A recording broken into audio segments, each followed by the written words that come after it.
வணக்கம், நான் உங்களுக்கு ஸ்னேக்ஸ் அக்கா. ஒரு கார் வந்து எத்தனை நாள் ஓடலாது? கிட்டத்தட்ட 3 வருஷம் ஓடல. ஒரு 3 வருஷம் ஓடாத கார் ஒன்று ஆல்டோ. அது வந்து இப்போ மெக்கானிக் வந்து வண்டி வேலை பார்க்கணும்னு எடுத்து வந்துருக்காங்க. எடுத்து பார்த்தா அந்த பாம்பு உள்ள ஒரு பாம்பு வந்து உள்ள சீட்டுக்குள்ளே இருந்துச்சு. அது ரொம்ப நேரம் தேடி பார்த்தோம், ஒரு 10 நாளைக்கு முன்பு தேடி பார்த்தோம், கிடைக்கல.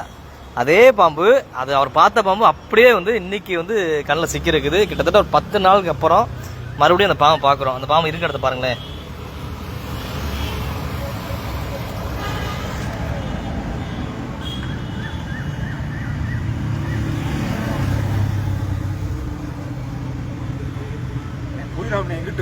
இல்லை, போக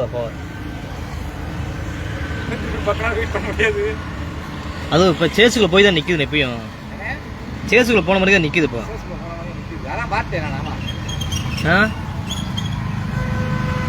சாப்பிடாம கிடக்குமோ? சரி, பாம்புலாம் வந்து டெய்லியும் சாப்பிடாதானே? ஆமாம், நீங்கள் டெய்லியும் நம்மளை மாரி டெய்லியும் சாப்பிடாத பாம்பு. இப்போ கிட்டத்தட்ட 10 நாளுக்கு அப்புறம் அந்த பாம்பை மறுபடியும் அதே காருக்குள்ளே பார்த்துருக்குறோம். அந்த காரை பார்த்தீங்கன்னு வச்சுக்கலாம், இந்த சீட்லாம் வந்து நம்ம அப்படியே கிழிச்சு ஒட்டச்சு வச்சுருப்போம். பாருங்க என்ன பண்ணிச்சுக்க முடியும். ரொம்ப நாள் யூஸ் பண்ணாத கார் அது. ஸோ முதல் இங்கே தான் பார்த்தாராமா, இந்த இடத்துல பார்த்துருக்காரு. இங்கே பார்த்து எல்லாமே சீட்டெல்லாம் கழட்டி இங்கே பாருங்க என்ன பண்ணிக்க முடியும். சீட்டெல்லாம் கழட்டி செக் பண்ணி பார்த்தா ஒன்றும் முடியல. அப்போ வந்து அவங்க வீட்டில் வர அந்த குன்ன மருந்து இருக்கு பாருங்க, அந்த குன்ன மருந்து போட்டிருக்காங்க. அந்த பாம்பு வெளியே போகல. அதுக்கப்புறம் அந்த பாம்பு உள்ள டிரான்ஸ்போர்ட்டில் கூட போய் அப்படியே இன்ஜினில் போய் அங்கேயே படுத்துருக்கு. இருக்குங்களா? இப்போ பேரண்ட் அதான் அசால்ட்டாக ஓப்பன் பண்ணி பார்த்துருக்காரு. பார்க்கும் போது அந்த பாம்பு இருக்கிறத கவனிச்சிருக்காரு. எந்த வகை பாம்பு எல்லாரும் தெரியும்.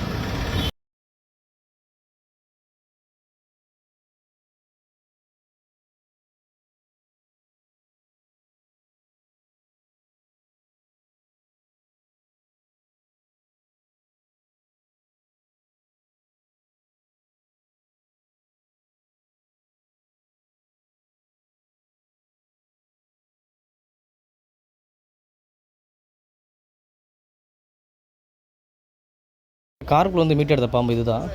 இது பாம்போட பேர் தான் வந்து காமன் ஷான்போ, அதாவது சாதாரண மண் உளி பாம்பு அப்படின்னு பேர். இதுக்கு விஷம் கிடையாது, நான் வெனமஸ் தான். ஸோ தெரிஞ்சுக்கிறோம், இந்த பாம்புகளும் இது போல் வந்து வண்டிக்குள் இருக்குது. அதனால் தயவுசெய்து எப்பயுமே கவனமாக இருங்க. ஏன்னா இந்த பாம்புகள் வந்து நம்ம கடிச்சா போனால் நம்மளுக்கு எந்த ஒரு பாதிப்பு ஏற்படாது. அதனால் பயம் வேண்டாம். ஸோ தொடர்ந்து வீடியோ பாருங்கள், பயன்பெறுங்க. நம்ம சேனலை சப்ஸ்கிரைப் பண்ணாத மறக்காமல் சப்ஸ்கிரைப் பண்ணிக்கோங்க. சப்ஸ்கிரைப் பண்ணிட்டு இந்த வீடியோவை ஹைப் பண்ணுங்கள். ஹைப் பண்ணிங்கன்னா இன்னமும் இந்த வீடியோக்கள் நிறைய பேர் பார்க்க உதவியாக இருக்கும். இதுபோல் இன்னமும் ஒரு அருமையான ஒரு விழிப்புணர்வு சந்திப்போம். தொடர்ந்து வீடியோ பாருங்கள், பயன்பெறுங்க. மீண்டும் சந்திப்போம். நன்றி, வணக்கம்.